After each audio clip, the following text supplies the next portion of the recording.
সংগ্রামী বন্ধুগণ, কোটা সংস্কার আন্দোলনে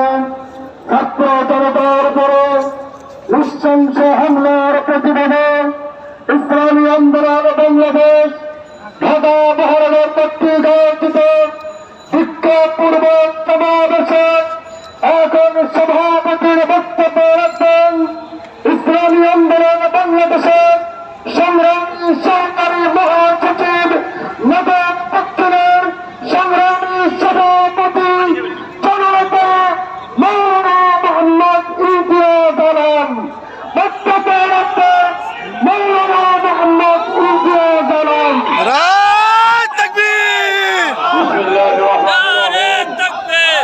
ইসলামী আন্দোলন বাংলাদেশের আমির ঘোষিত দেশব্যাপী কর্মসূচির অংশ হিসাবে ঢাকা মহানগর উত্তর দক্ষিণ আয়োজিত আজকের বিক্ষোভ পূর্ব সমাবেশে ইসলামী আন্দোলন বাংলাদেশের সংগ্রামী আমির আজকের এই সমাবেশের প্রধান অতিথি